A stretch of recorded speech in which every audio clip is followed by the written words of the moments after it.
Man jātiek pie Night-Ride krustāvu. Vīri papīri, pašķelsiet bišķi ceļi. Tad jātiek garām Nike mugursomai. Nike mugursoma atbrīvēs. Un tā, Nike-Ride. Nē, bet Night-Ride, nevis Nike-Ride. Kā mēs pa labi braucam? Pa kreisi. Ja, un arī mūžas? Pagad. Dzelceļu pārbraukt tuvi? Jā, ok, tu zini, jā? Tā, un šādi tiek norganizēts maršruts, kā mēs braucām. Kāda ir tava komentāra? Kāda vispār par šodien? Tāpēc, ka šeit mums ir ļoti liela uzmanība. Patīk tā uzmanība, jā. Tā patīk, jā? Bet mēs sagaidījām normāli, mēs sagaidījām Ervīnu. Mašīnā! Divas! Tad mēs sagaidījām Ervīnu lidostā. Tas bija diezgan patīkami, vai ne? Edgars, tas bija. Jā, pierod, es gaidīju Ervīnu, bet iznāca Edgars, pierod. Aizmācīties, tu nedrīkst stāvēt, mašīnas drīkst stāvēt, riteņi nedrīkst stāvēt, riteņiem neskapēc jābūt ķiberēm un vestēm neskapēc. Nu, riteņiem nedroši kā braucējiem. Nu, braucējiem, jā, tā kā prasīja likumu parādīt, tad viņi tā kā neatteicās, jo viņi zinot likumu, tā ir jābūt. Jā. Kaut kas vēl varbūt sakāms, stāstāms. Mums nav bijis tāds bloks priekš Night-Ride, to jau pazaikot vēsturi, ko tādu, lai cilvēki vairāk zina, kas tu esi. Vēsturi es pats nemaz nezinu, es tikai sāku pievienojos, mūsu cilvēku sveic.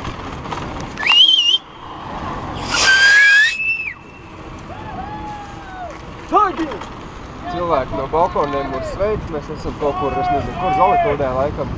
Jā. Tā pagaid jānosauc laiks, atvainojiet cilvēki zina. Tu pulkstens ir 12 naktī. Mums vajag Aniņu muļus mežā tik iekšā cauri. Mums ir jābrauc par Riņķi tagad rītī, jā. Nu labi, stāsti, kā tu nonāci Night-Ride'ā? Kā tu kļuvi par krustāvu? Viss jau. 25. aprīlī bija lielā piekdiena. Šausmīgi gribējās ēst, uz 10 vakarā braucu uz Delīsnekiem, skatos pie Dēles teātra, kaut kāds bariņš ar riteņbraucēju, viņiem kaut kas notiek. Nu, piebrauc, ko nevienu nepazīst. Izbrauc otrais caur, nevienu nepazīst. Labi, beigās piebrauc pie kaut kāds džeks, saka, kas notiek? Kā kas notiek? Night-Rides notiek! Nu, viņi uz kurien brauks. Džeki, pagadā, es nezinu, uz kurien mēs brauksim, cikos brauks. Davai malcam, jā, mums 9 bija jābrauc, davai malcam, jā, es gribās, šī aizmalc, braukšu līdzi. Ko aizbrauc līdzi, izbraukājāmies kaut kādas 2 stundas, tur pāri izbadējies, bet laimīgs, un tā aizgāja, katru piekdienu. Tad izvinamies, tikai pulkums lielāks, viņš nav vairs 11 cilvēki. Jā, un kā tu nonāci pie organizatora lomas? Es neesmu organizators. Nu, bet vispār, tu jau esi kā admins, jau kāds tev iecēla tajā lomā? Ir vairāk cilvēki, kam rūp. Nu, bet tu esi tāda tā kā seja, tā kā Mati. Mati, jā, tu esi pasākumu Mati, bet neesmu vienaldzīgs par pasākumu, varbūt man ir bišķi vairāk smadzenes nekā citiem, un tad bišķi vairāk rūpoja tas izsaka. Jā, tev alkohols negaršo tā kā citiem. Kaut kāda kārtība bišķi, jo lielā barā ir kaut kāda, bišķi jāpiek. Tev ir tēva instinkts, Ir, jā. Jā. Nu, tu domā taisīt lielāku, nedomā taisīt lielāku? Kādu plānu nākotnē? Viss atkarīgs no pašiem dalībniekiem, cik viņi ir, cik viņi ir. Nu, bet plānu nākotnē redzējums kaut kas tāds? Ko? Tu pateici tiem, ja? Ne? Par lielāku es jau neko netaisu. Nezinu, cilvēki paši savācās viss. Širis jau uz Latvijas televīziju iet? Tas baigi labi. Un uz Delfiem? Uz Delfiem tas pilnīgi notiek, varētu aiziet. BBC būs?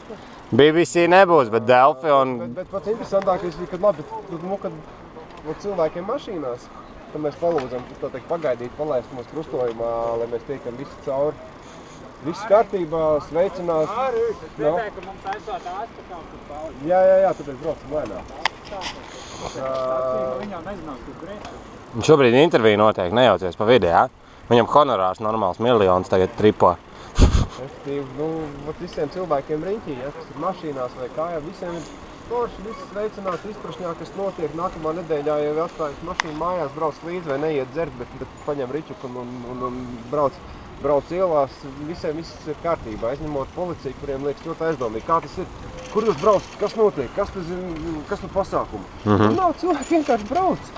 Bet, kad vesels bars cilvēkiem iet no kaut kādas Larokstu brīvības ielu Latvijas virzienā, nevienam tas neliekās aizdomīgi. Vai tad, kad kaut kādi driftētāji piekdienās brauc pa krastielu izkārušies no mašīnām ārā ar, nezinu, karogiem, tur pudelēm un visu pārējo. Nevienam tas neliekās aizdomīgi. Mašīnas uz ielas, tad, kad ir pilna Valdemāra iela ar mašīnām, nu taču neviens nestādina tās mašīnas, neprasa, uz kuriem visi brauc. Tad, kad ir pilna iela riteņiem, tad uzreiz visiem prasa, kur jūs visi brauc? Nu vienkārši braucam, kas jums pasaka, kur mēs braucam mašīnām, prasiet, kur viņi brauc. Labi, par Night Ride viss bišķiņ skaidrs, tev ir cilvēkiem ar grūtībām lasīt, jāapstāst, kas notiks noslēguma pasākumā, kā tas viss organizējās un kur tas viss un kā viss no A līdz Z plus mīnus, cik mēs tagad zinām. Nu, ja Ko tu zini? Par to septembra beigām? Jā, par septembra beigām. Nu, es teikšu godīgi, es vēl nezinu, mēs tur savāksimies, kas ir grupas biedri tā kā nācēji. Un tad redzēs pirmkārt, cik mēs esam, lai zinu, cik liela telpa vajag. Plus mīnus. Jāpadomā telpa, jo ārā droši vien, ka nē, bet nu, droši vien, ka ja tas būs pēc kritiskās masas braucienu, tad to braucēju dalībnieku, piedalīties gribētāji varētu būt daudz. Tad to meklējam kaut kādu lielu telpu, būs telpa tālāk domāsim, bet nu, tas tā maz būs. Rīgā, jā? Rīgā, tā vajag. Un tas tagad būs pēdējais vispār vai arī vēl kaut kāds mazais? Tas tā kā tāds vasaras sezonas noslēgums. Bet vispār kopējā sezona nebūs? Jo es pieļauju, ka vienkārši, ka sāksies rudens, būs lietus un augsts, un tad būs mazāk braucēju vienkārši.